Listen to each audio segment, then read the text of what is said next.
Good day, everyone. I am April Joy Padillo, and today I would like to discuss the following.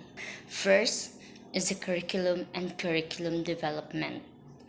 Second is the constructively aligned and developmentally sequenced learning programs, experiences, and instructional processes.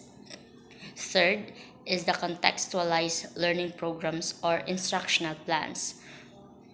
Fourth is the teaching strategies that are inclusive of learners from indigenous groups. And fifth is the selection and use of tools appropriate for monitoring, critiquing, and assessing instructional plans. So let's dive into the following topics. First is the curriculum and curriculum development. A curriculum is a comprehensive plan that includes the course of study, topics, and learning experiences a student need to progress towards learning objective or goals. Curriculum development involves the process of designing and organizing this plan. For example, in a high school biology class, the curriculum might include topics like cell biology, genetics, and evolution with the curriculum development process determining the order and depth of these topics. Another example, a high school English curriculum may include units on poetry, short stories, and novels. The curriculum development process might involve deciding to start the year with poetry to build students' skills in analyzing language, then move on to short stories, and finally, novels.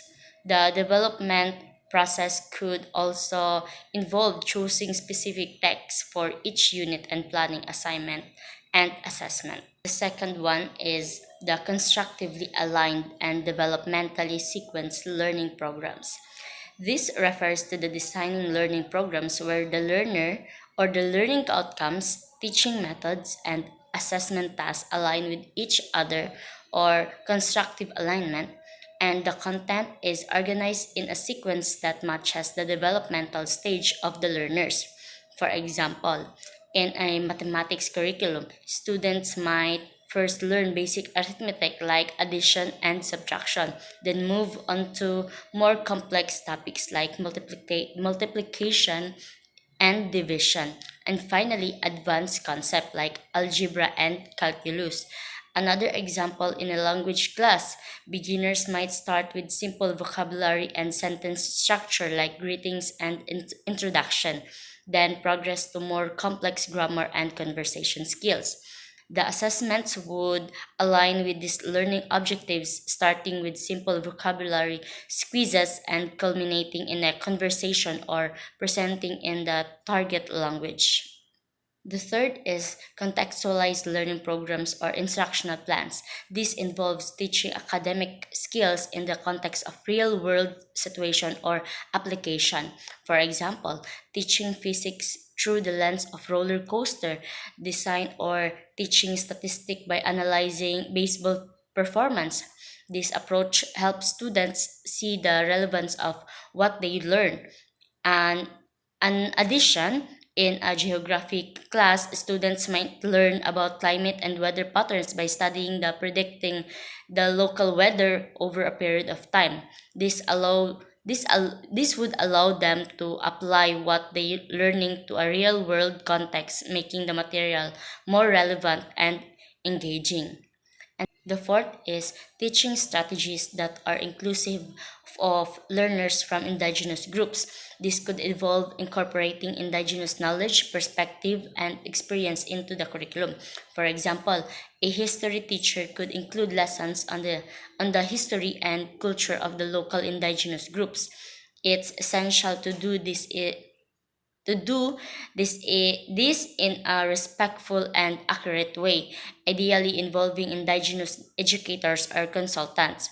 Additionally, in a social studies class, students could study the history of the indigenous peoples in their area, including their historical relationship with the land, their cultural practices, and contemporary issues.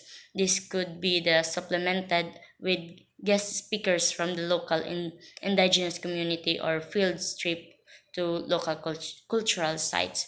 And lastly, selection and use of tools appropriate for monitoring, critiquing, and accessing instructional plans.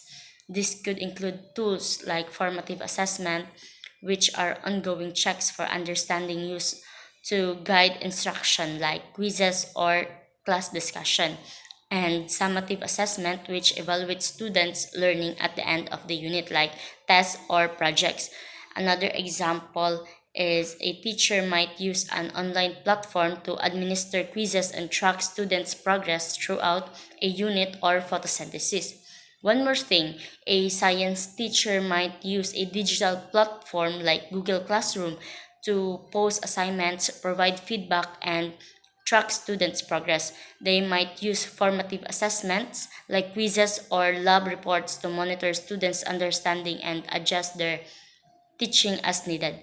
At the end of the unit, they might use a summative assessment like a test or a project to evaluate students' overall understanding of the material. So, thanks for joining me today to discuss curriculum development in education by creating aligned, inclusive, and contextually relevant learning experiences. We can empower students and foster their growth. Remember, education is a powerful tool that has the potential to shape a brighter future for all.